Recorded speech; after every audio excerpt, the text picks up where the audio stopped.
Fine. So suppose I am having a simple function. This is show, and then I have written here print.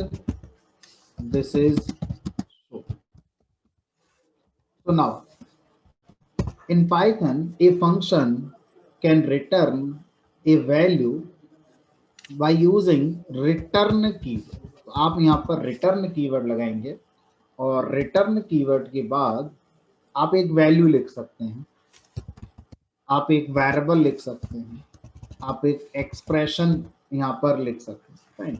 So you can return A value directly, you can return a value using variable, you can return a value using expression. So here if I write return 10, तो ये value किसको return होगी? So if I take a real time analogy of this return concept, suppose this is you and this is your friend, और आप अपने friend की birthday party में जा रहे हैं. देखो हमारे टाइम पर ऐसा नहीं होता था, बट आज की डेट में देखना ट्रेंड हो गया. क्या ट्रेंड हो गया है उसको समझते हैं.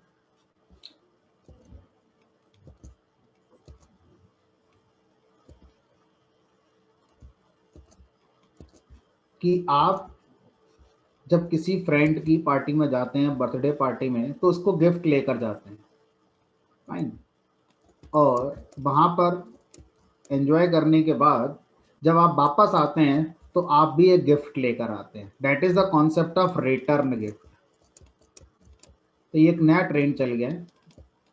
हमारे टाइम पर ऐसा नहीं होता था, हो सकता है आप में से काफी लोगों का टाइम पर भी नहीं होता हो. फाइन. सो यहाँ पर ये जो आपका फ्रेंड है, ये जब आप पार्टी ओवर होने के बाद वापस जाएंगे उस समय आपको कुछ देगा और आप वो लेकर अपने घर पर आ सकते हैं. ठीक है. तो इसी तरह से ये मान लीजिए फंक्शन डेफिनेशन है. फंक्शन डेफिनेशन, जब आप इस फंक्शन डेफिनेशन को एग्जीक्यूट कर रहे हैं, यानी कि ये जो स्टेटमेंट है, ये जो पर्सन है, ये जो आप हैं, ये वो स्टेटमेंट है जहां से शो फंक्शन कॉल किया गया. अब आप क्या कर रहे हैं, आप इस शो फंक्शन को कॉल कर रहे हैं, मतलब आप अपने फ्रेंड की बर्थडे पार्टी में जा रहे हैं और साथ में एक गिफ्ट लेकर जा रहे हैं. That gift is what? Argument. यानी कि आप कुछ ना कुछ वैल्यू लेकर जा रहे हैं, वो आर्गुमेंट यहाँ पर मिल जाएगा. उन आर्गुमेंट्स का यहाँ पर यूज हुआ.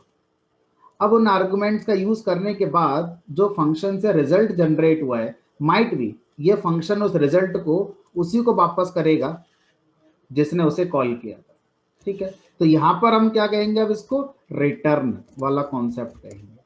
तो जो चीजें हमारी फंक्शन से रिटर्न होती हैं वो किसके लिए रिटर्न होती हैं? जहां से फंक्शन कॉल हुआ था उस स्टेटमेंट के लिए रिटर्न होती हैं. ठीक है. एक और रियल टाइम एनालॉजी लेके चलते हैं जो मैंने लास्ट क्लास में भी डिस्कस करी थी, कि ये आपका बैंक का सर्वर है और इस बैंक के सर्वर पे फंक्शन लिखा हुआ है ट्रांजैक्शन करने का. अब ये फंक्शन आपका पेटीएम से कॉल हो रहा है. ये आपका पेटीएम, पेटीएम अपने अंदर से कोई कोड लिखकर बैठा है जो इस फंक्शन को कॉल कर रहा है. तो आप आर्गुमेंट में क्या लेकर जाएंगे? अमाउंट. कितने अमाउंट का ट्रांजैक्शन करना है, account number, CVV, UPI number, etcetera etcetera. Transaction function उन सारे इनपुट के बेस पर ट्रांजैक्शन कर देगा. करने के बाद आपको बताएगा नहीं सक्सेस हुआ, फेल हुआ, आपका अवेलेबल बैलेंस अब इतना रह गया है. तो यानी कि ये आपको वापस करेगा, तभी तो पेटीएम दिखा पाएगा कि क्या हुआ ट्रांजैक्शन का रिजल्ट. यानी कि इसको कुछ ना कुछ तो रिटर्न करना ही चाहिए, तभी तो पता चलेगा कि हमारा ऑपरेशन सक्सेस हुआ या नहीं. तो ये क्या रिटर्न कर सकता है? ट्रांजैक्शन आईडी रिटर्न कर सकता है, स्टेटस रिटर्न कर सकता है, सक्सेस हो गया, फेल हो गया, पेंडिंग हो गया, अवेलेबल बैलेंस रिटर्न कर सकता है, एटसेट्रा एटसेट्रा. तो रिटर्न स्टेटमेंट एक फंक्शन का इंपॉर्टेंट पार्ट होता है जो हमें यह बताने की कोशिश करता है कि ऑपरेशन जो हुआ है फंक्शन से उसका स्टेटस क्या है, उससे क्या रिजल्ट जनरेट हुआ।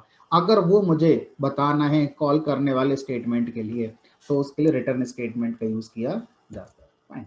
अब मैंने सिर्फ कॉन्सेप्ट को समझाने के लिए एक सिंपल सा फंक्शन शो ले लिया है जिसमें कोई मीनिंगफुल कोड नहीं है, जस्ट एक प्रिंट स्टेटमेंट मैंने लिखा हुआ है। ठीक है, शो फंक्शन वो रिटर्न नहीं करेगा जो प्रिंट में लिखा हुआ है। शो फंक्शन वो रिटर्न करेगा जो रिटर्न कीवर्ड के बाद लिखा हुआ है। किसको रिटर्न करेगा?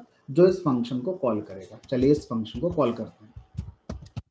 जितना अब तक हमने सीखा था उसके अकॉर्डिंग ही मैंने क्या करा, फंक्शन को कॉल कर दिया। सो जब इसका एग्जीक्यूशन होगा तो सिर्फ हमें मिलेगा दिस इज शो, इतना ही हमें मैसेज मिलेगा। और जो रिटर्न हुआ 10, ये कैसे हम यूज कर पाएंगे प्रोग्राम में, ये अभी हमने सीख लिया।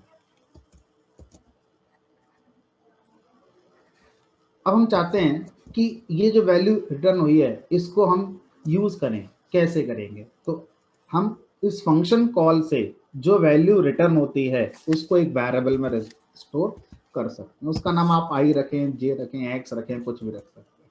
तो जब आप किसी फंक्शन कॉल का रिजल्ट लेफ्ट हैंड साइड के एक वेरिएबल में स्टोर करते हैं तो इसका मतलब होता है कि आपने एक्स वेरिएबल में इस फंक्शन को स्टोर नहीं किया है। इस फंक्शन का एग्जीक्यूशन होगा और इससे जो वैल्यू रिटर्न होकर आएगी वो वैल्यू इस वेरिएबल में स्टोर होगी। तो जो एक्स है, इस एक्स के अंदर आपका क्या स्टोर होगा? आके 10 आपका स्टोर यहाँ पर हो जाएगा। ठीक है, let me run this code. So again you will see just this is show, you will not see this 10. Why?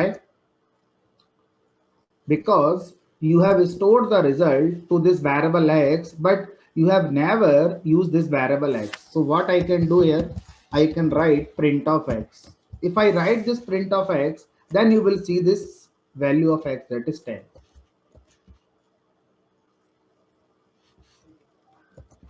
Fine.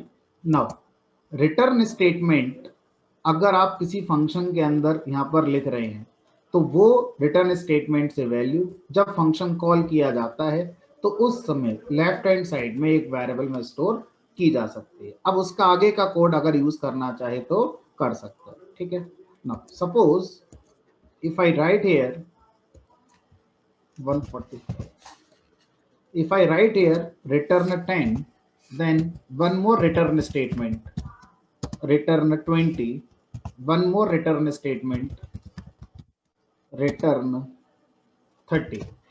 Now, if I run this show function, definitely in the output you will see this is show, but I'm interested in the value of x.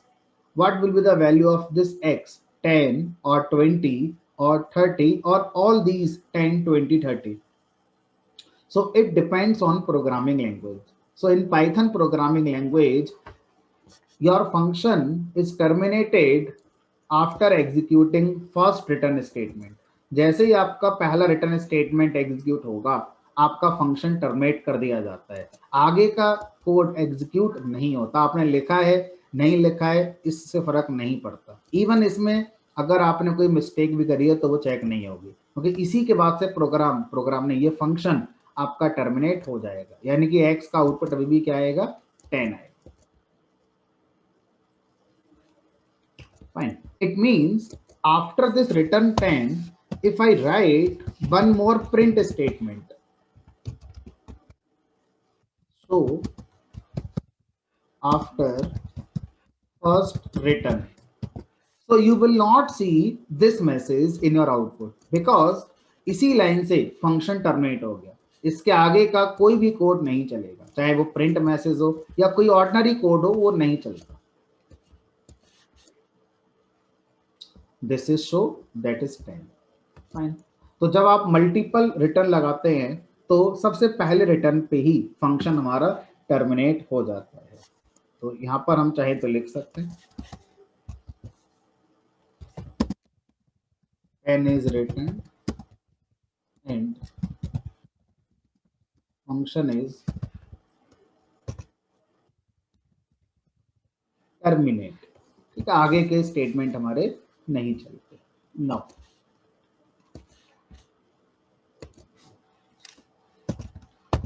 question is what? Suppose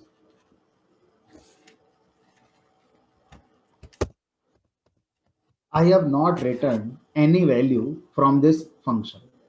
Still, I am receiving the result of this function call into a variable like this. Then in this particular case, what will be the value of this return statement, or what you will see if you print this x variable?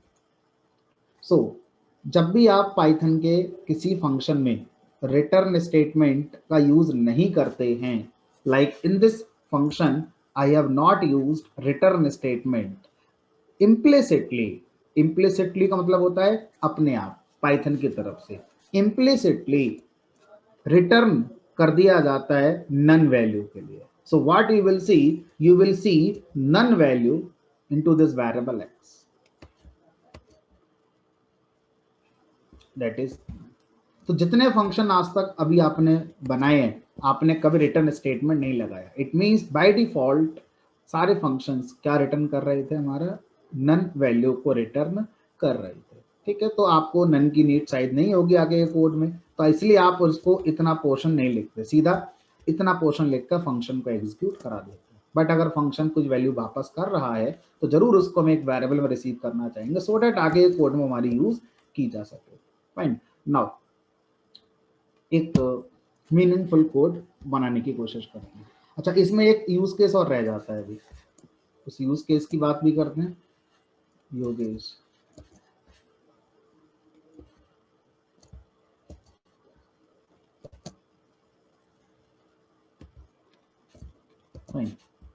that use case is what will happen if I write return statement without specifying any value. You will not get any syntax error. It is not a syntax error. Again, you will see implicit return value, that is none. Fine. So if you run this code, you will see again none. So if you do not write return statement, then implicitly return हो जाता है none के लिए. And if you write return statement without any value, again none he return होगा. तो जब आपको none return करना है तो आप क्यों लिखेंगे, एक लाइन का कोड एक्स्ट्रा क्यों लिखेंगे? आप रिटर्न कीवर्ड तभी लगाएंगे जब आपको एक प्रॉपर वैल्यू यहाँ पर लिखनी है. फाइन. नाउ सपोज करते हैं एक कोड बनाते हैं और यहाँ लिखा मैंने def like name of function is arithmetic, and this arithmetic function will accept two arguments like a comma b. And in this function what I have to write, I have to write the code for arithmetic operations like arithmetic addition, arithmetic multiplication. So what I'm writing here like x equal to a plus b. So x will store addition of a and b, and y equal to a multiply y b. It means y will store multiplication of a and b, and one more, z equal to a divided by b. So z will store the division of this. Now I don't want to print any message from this arithmetic function. Arithmetic function will return the result, that is it will write return. Now the thing is what, if I write here x, then it will return only the value of x. So इस function को call करते हैं और यहाँ लिखते हैं arithmetic. Then here if I pass two values like 10, 2, so ये जो 10 है ये हमारा a के लिए मिलेगी और 2 हमारा b के लिए मिलेगी. x की वैल्यू आपका 12 हो जाएगी, y की वैल्यू 20 हो जाएगी, z की वैल्यू 5 हो जाएगी. बट आपने रिटर्न करा दिया x, क्योंकि अभी हमने सीखा है कि आप एक से ज्यादा रिटर्न लगाएंगे तो सबसे पहले ही चलता है. तो अब अर्थमेटिक फंक्शन को एग्जीक्यूशन जब इसका पूरा हो जाएगा तो मुझे एक वैल्यू रिसीव होगी, मैं उसे एक वेरिएबल में स्टोर कर रहा हूँ। मान लीजिए उसका नाम मैंने कर दिया RES, मतलब रिजल्ट। अब इसको अगर मैं प्रिंट करता हूँ यहाँ पर RES, तो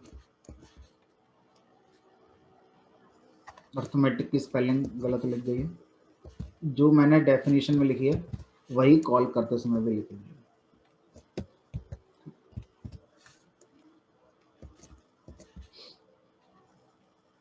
That is 12. Fine. Now I need to return all these values. So how I can return these three values x, y, z? Because multiple return लिखना syntax error नहीं है, but conceptually पहला वाला return चलेगा. So what you can do, you can put all these values into a data structure like list, tuple, set, dictionary. So in the return statement, you can also return a data structure, that is list, tuple, set. So what I'm doing here, I'm creating a list and then storing these three variables into this list, x, y, z. Now this time this function is returning a list. It is not returning a single value, it is returning a list. Fine. So this RES variable will store a list, and in this list you will see all these three values: 12, 20 or 5.0. Now in C, C++, Java programming languages, thing is what, if a function is returning integer value, then in the function header you have to specify that data type like int. It means this function can return only integer or integer compatible value. If you return floating value or string value or other value from this function, then you will get error. If you write here a string, then you have to return a string value. And if you write here void, it means you need not to return any value. But in Python, it is a dynamically typed concept. It means as a programmer, we need not to specify return type. Return type is automatically decided by Python itself based on return statement. जो भी आपका return statement है उसमें क्या value आप लिखकर बैठे हैं वही ऑटोमेटिकली क्या हो जाएगा, इस फंक्शन का रिटर्न टाइप हो जाएगा। तो आपको बताने की जरूरत नहीं है कि पहले से कि ये फंक्शन क्या रिटर्न करेगा, जो करेंगे रिटर्न आप वैसा इसका रिटर्न टाइप ऑटोमेटिक कर दिया जाएगा। Fine. So you can also use a tuple to return these multiple values like this. You can also return set or range function like your dictionary. So it depends on your requirement. But what if I do not put all these values into a data structure? If I simply write x, y, z, then what will be the return? So in tuple, I discussed this concept. If I write comma separated values anywhere in the Python, fine. So these comma separated values form a tuple. It means internally क्या बन गया, हमारा एक tuple बन गया, और यहाँ पर जो रिसीव होगा वो क्या रिसीव होगा आपके लिए, एक tuple रिसीव होगा। तो इस तरह से आप अपने रिक्वायरमेंट के अकॉर्डिंग डिसाइड कर सकते हैं कि क्या आपने यहाँ से रिटर्न करना है। आगे बढ़ते हैं। सर अगर ये सेट डिफाइन करें हम और इसमें दो वैल्यू कोई रिपीट हो रही हो तो दो तभी प्रिंट करेगा तीनों या खाली एक ही आएगा, एक ही। फाइन. इट मींस कि we should avoid set as a return value. It is not a syntax error but we should avoid, क्योंकि हमें पता है सेट की प्रॉपर्टी क्या है और उस प्रॉपर्टी के अकॉर्डिंग हमारा जो रिजल्ट आएगा वो प्रॉपर नहीं होगा। So no next thing is what, suppose if a function is returning a value, so let me use add function with only single result and I will just return this x. in place of this arithmetic, if I write just add, you can see this result. Now अगर आप किसी function से जो result return होकर आया है उसको एक वेरिएबल में स्टोर ना करके किसी फंक्शन में कंज्यूम करना चाहते हैं तो आप कर सकते हैं। कैसे करेंगे उसको समझते हैं। So here what I need to write a value for this a. So instead of this 10, what I'm writing here, I'm writing add and then 1,2. What does it mean? क्या कोई एरर आ गई? हमने कहा नहीं, कोई एरर नहीं आएगी। आप इसको समझिए कि ये जो ऐड फंक्शन है ये दो आर्गुमेंट अपने पास कर रहा है। पहला आर्गुमेंट है इस फंक्शन कॉल और दूसरा आर्गुमेंट है टू। तो अगर हम किसी फंक्शन का आर्गुमेंट एक फंक्शन कॉल करते हैं तो ये अलाउड है।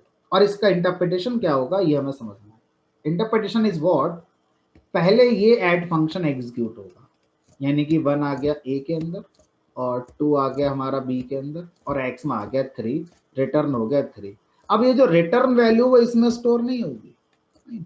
इस आर्गुमेंट पे ऐड फंक्शन के इस आर्गुमेंट की जगह पर आपने ऐड फंक्शन कॉल किया था तो जो रिटर्न वैल्यू है 3 वो इस आर्गुमेंट की जगह पर हमारी प्लेस हो जाएगी। फाइन, यानी कि इस ऐड फंक्शन में पहला आर्गुमेंट क्या बन जाएगा 3, कॉमा 2। वो जो 3 है वो फिर ए में जाएगा और 2 जाएगा हमारा बी में, तो ये आ जाएगा 5, रिटर्न होगा 5। अब इस पूरे ऐड फंक्शन का जो रिजल्ट है दैट इज 5 और वो रिटर्न होगा किसमें, रिजल्ट वेरिएबल के अंदर। तो इसका जो आउटपुट आएगा दैट इज 5। फाइन, यानी कि किसी भी फंक्शन कॉल को हम किसी फंक्शन के आर्गुमेंट से भी कर सकते हैं और इसका मतलब होगा कि वो फंक्शन अपना return value as argument value की तरह यूज करवाएगा उस दूसरे फंक्शन को। Now suppose in the same program if I change this statement like this, print, then add, then 5,6. So here I'm not trying to print add function. So if I write this print statement like this, it means I'm printing this string like add parenthesis 5,6 parenthesis. You will see in the output as it is because this time it is a string.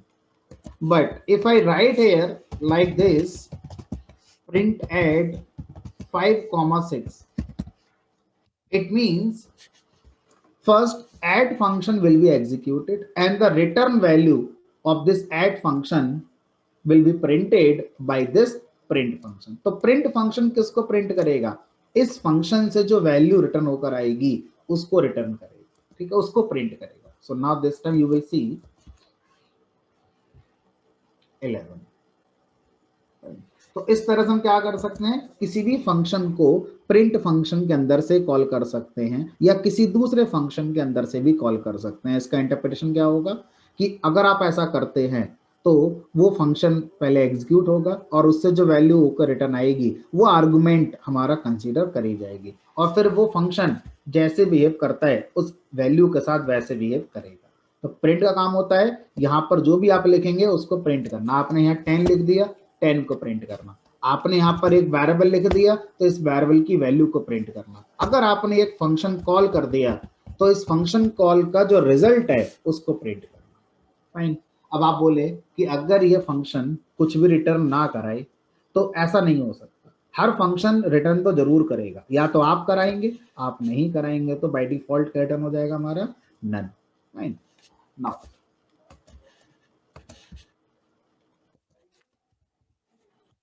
इसका मतलब ये हुआ कि Python में हर function कुछ ना कुछ value तो रिटर्न जरूर करेगा, नन तो आएगा ही आएगा, अदरवाइज कोई एक मीनिंगफुल वैल्यू भी दे रहा होगा। सो this is true in all the Python functions, no matter it is a library function or user defined function. User defined function मतलब है जो हम लोग बनाते हैं खुद से, user defined function। Library function का मतलब है जो पाइथन की लाइब्रेरी के अंदर थे, तो हर किसी के लिए रूल ट्रू है. सो सपोज इफ आई से from day one we have been using this print function. So if I write here this is Python, so ये प्रिंट फंक्शन क्या काम करेगा, हमने कहा सबसे पहले तो इसका जो पर्पस है, इसका जो बिहेवियर है वो अपना ये शो करेगा. क्या बिहेवियर है इसका, इसका बिहेवियर है कि जो भी आप इसे यहाँ पर आर्गुमेंट्स में देंगे उनको स्टैंडर्ड आउटपुट पे प्रिंट करना. After that it will return something, obviously it will return something. And if I store the result of this print function into variable like x, then what will be the value of this x?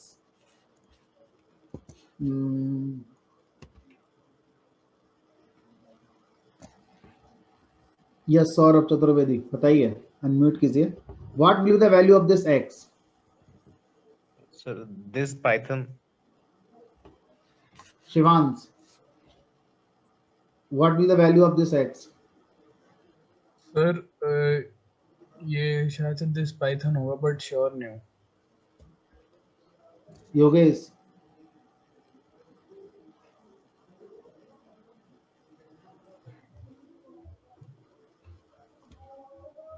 इसमें ये this Python को as a string ले लेगा variable. so first listen carefully what I'm asking. I'm not asking what will be the output. I'm asking what will be the value of x.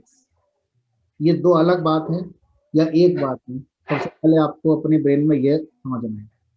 ठीक है, तो इसको मैं सही लिख देता हूँ. This is Python. Actually I wanted to write this is Python. Now Chandan Kumar Dubey, Yes, sir. what will be the value of this x? Sir, this is Python. This is Python. Okay, fine.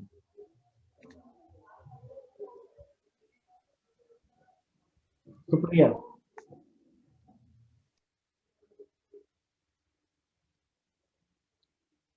Supriya Shukla.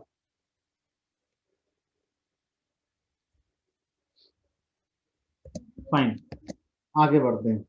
So print function का काम होता है जो value यहाँ पर लिखी है उस वैल्यू को प्रिंट करना. अब ये प्रिंट फंक्शन पाइथन की लाइब्रेरी में डिफाइन किया गया है. अब ये वैल्यू जो भी रिटर्न कराएगा वो वैल्यू किस में आएगी, एक्स. तो आपको कैसे पता कि प्रिंट फंक्शन जिस वैल्यू को प्रिंट करता है वही एक्स में रखता है. अभी मैं इसको अगर चेंज कर दूं तो आपका सबका ब्रेन अलग डायरेक्शन में सोचना शुरू कर देगा. क्या मैं प्रिंट फंक्शन से मल्टीपल मैसेज प्रिंट कर सकता हूँ? यस, हमने तो प्रिंट करे हैं. दिस इज पाइथन, लिख दिया मैंने मशीन लर्निंग. इस तरह से मैं और भी चीजें लिख सकता हूँ. फिर लिख दिया मैंने यहाँ पर मान लो डेटा साइंस. अब बताओ एक्स की वैल्यू क्या आएगी. Conceptually x will store the return value of print function. तो आंसर को लॉजिकली देना है कि sir we don't know the return value of print function but whatever it is stored in the x value. Fine, तो output आएगा this is Python machine learning ds. लेकिन x में क्या आएगा, वो जो प्रिंट फंक्शन रिटर्न कर रहा है. अब प्रिंट फंक्शन हमने तो नहीं बनाया, ये तो लाइब्रेरी के अंदर है, तो हम नहीं जानते हैं कि ये क्या रिटर्न करता है. लेकिन जो भी रिटर्न करेगा वो x में आएगा. So now let me print that value again, x. So this print function is printing the value of this x, which is returned by this print function. So if you run this code, you will see none. Now tell me, what is the return value of print function? Anshika. So none. None. So in Python programming language, print function returns none. Fine, तो अगर आप इस print function का result भी किसी variable में store करते हैं तो ये रिटर्न करेगा नन. तो जितनी प्रिंट फंक्शन आप कॉल कर रहे हैं कहीं भी करें, हमेशा वो क्या रिटर्न करता है, नन को रिटर्न करता है. Fine, now let me write another code which is similar to this one. Let me see how many of you will answer this. So I am writing here print and then print. Hello.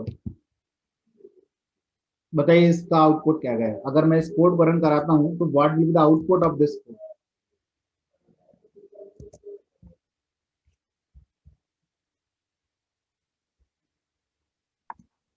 Yes, Praveen, tell me the output of this code. None. Only none. Yes, because print is returning none, so the Print output is of returning none. It means this print function will print the value which is returned by this function. Fine. And this print function returning none. That's okay. What about this?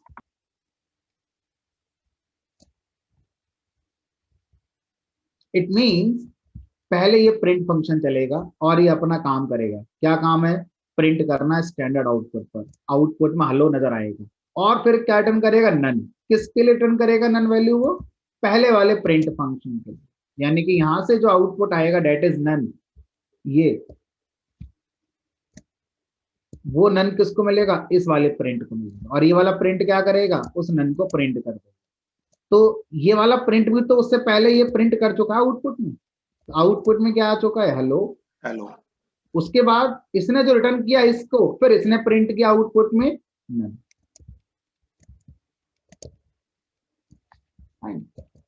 So if I run this code, you will see this output hello then none.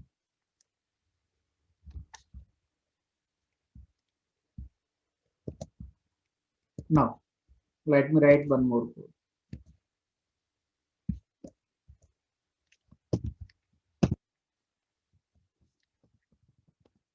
I'm writing here def add and then a comma b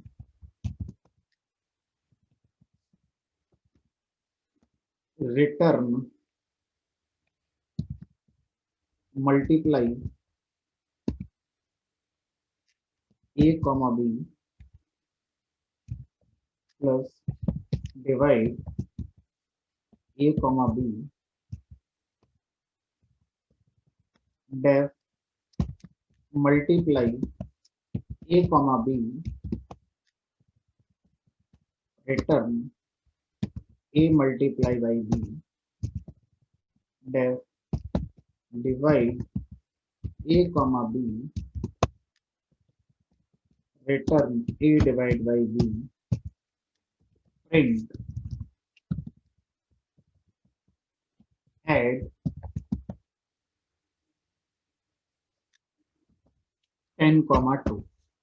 Now tell me the output of this add function.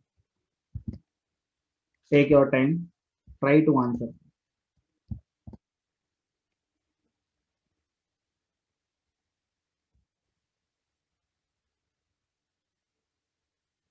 तो अगर हम यहां से देखें तो print function से हम ये कह रहे हैं कि प्रिंट फंक्शन आप ऐड फंक्शन को कॉल करिए और इससे जो रिजल्ट आएगा उसको प्रिंट करेंगे।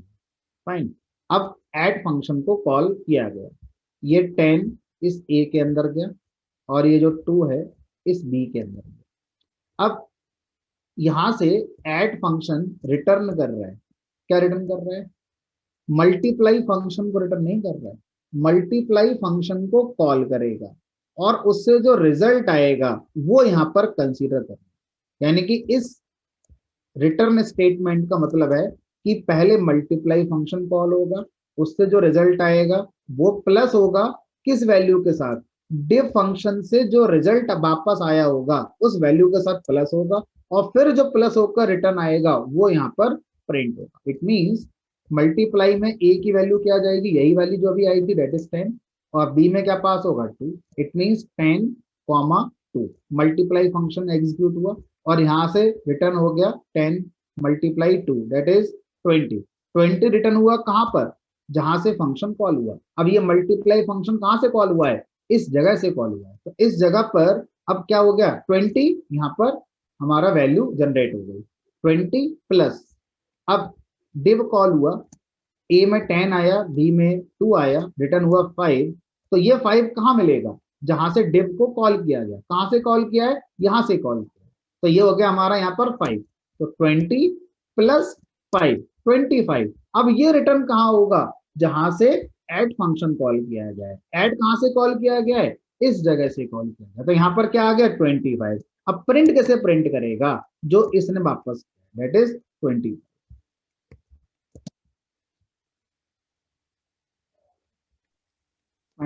तो इस तरह से किसी भी फंक्शन की रिटर्न वैल्यू को हम समझ सकते हैं कि वो कहाँ रिटर्न हो रही है।